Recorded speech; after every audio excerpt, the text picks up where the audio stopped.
Again, my name is John Kimball. I'm with Park Midway Bank, which is actually part of the Sunrise Community Bank system. And Sunrise Community Banks is a small business, is a family-owned small business in the Twin Cities. We have three banks: Franklin National Bank, University National Bank, and Park Midway Bank.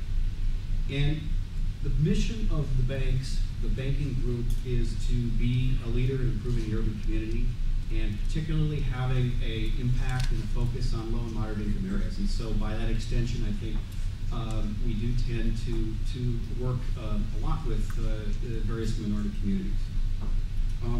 There's a number of ways that we do it. Angela referred to our social responsible deposit program, where if you put your money on deposit with the bank and you designate it for the social responsible fund, we make a commitment to you that we will use that money only in low moderate income neighborhoods, so that you know your money is not only safe and having a return, but is having sort of the double bottom line of also adding to the community. We've got the usual array of banking programs, but I think we have devised a number of public-private partnerships that make us somewhat unique. And I'll talk a little bit about those. It's the New Market Tax Credit Program and our SBA lending program. The U.S. Treasury Department awarded the bank a while ago designation of Community Development Financial Institution, or CDFI. And only a handful of private banks have received that award.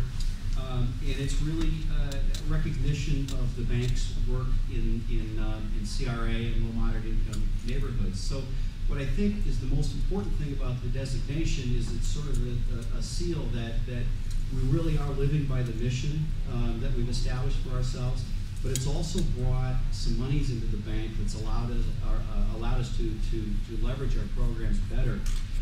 The New Market Tax Credit Program has been a really interesting program that utilizes tax credits to fund a lending program for small businesses.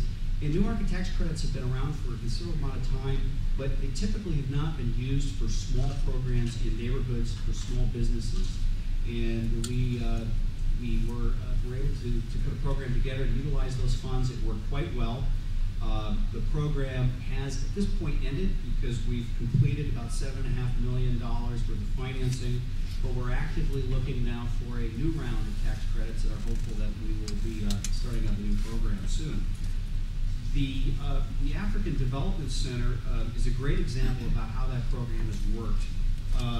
ADC provides, and you may be familiar with ADC, they provide counseling and support to African immigrants in the Twin Cities, providing educational assistance and budgeting. They work with small business startups. They provide financing. They provide technical assistance. And we use the New Market Tax Credit Program to fund their new headquarters. We like the way the program works. We got a vacant building back into productive reuse. And the neighborhood, the African immigrant community received the additional services that ADC was able to provide, because the New Market Tax Credit Program essentially provides terms and some loan forgiveness. And ADC was able to use the value of that loan forgiveness to reinvest it in their programs. So really a wonderful program.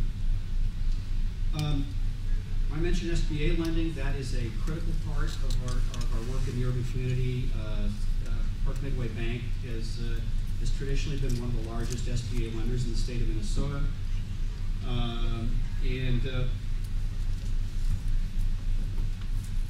One of the things that's been really great about the SBA program has really become the single largest source of term financing for small businesses during this difficult time of restricted lending.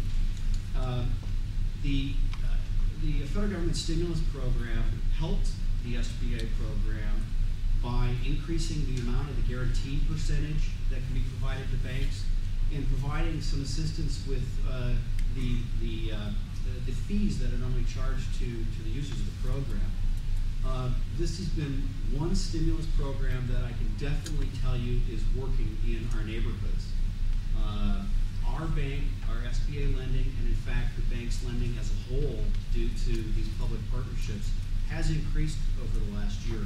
And that's certainly in an environment where banks have become more restrictive in their lending. So I think bottom line is public-private partnerships can work.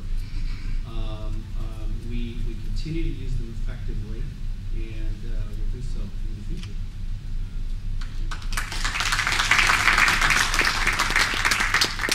Yes, thanks a lot for putting the forum today and for everybody for coming. Mine is a two-part question, and one is for John, and the other one is for Thune and Angela. And I've talked with Angela about this, I think, a few times, and she does a great job of directing us small business to where we need to go.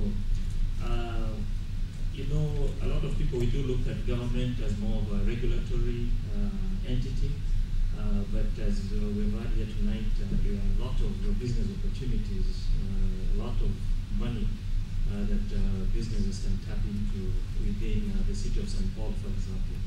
And what we find typically is that all these businesses that we can be doing with the city, many of us are not aware of it. That's even myself was like a team of reporters. Sometimes we can send to seek out this opportunity so we can direct our readers, who many of them are business people, so they can access these business opportunities within the city. So my question is, how can we get better in getting this information out so people can actually tap into these opportunities that are within the city? Not just St. Paul, actually, obviously, but since we're talking about St. Paul here tonight, so we can, build on this private-public partnership that we're talking about. And then for you, John, a great job you're doing, especially with ABC, my friends across the river. Yours is a unique bank, obviously. They're doing all the right things that we want to see banks do. But also the same kind of the same question actually within the city that I directed to Councilman Thune and Angela is even within the banks, are you only targeting like the CDCs? Have you found that that is a little bit more easier for the banks to work with the CDCs directly than maybe the business people? And also to add on to that is how do we actually get the information out to people that the banks have some things that they can do, because banks have taken quite a bad rap lately, with the exception of yours, of course. I think one of the most important things that we can do as bankers is to help our customers connect with information. And information in an environment where the economy is already bad is an absolute critical element to success. As I recall, James J. Hill once credited his success primarily to his ability to search out and use information.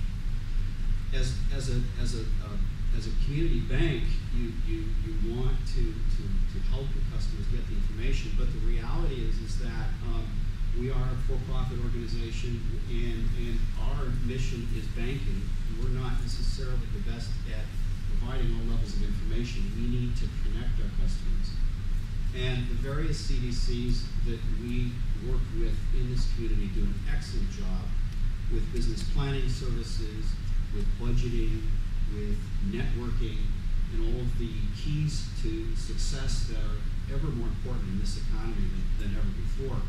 We're blessed with a wide variety of organizations, from Women Venture and MEDA, ADC,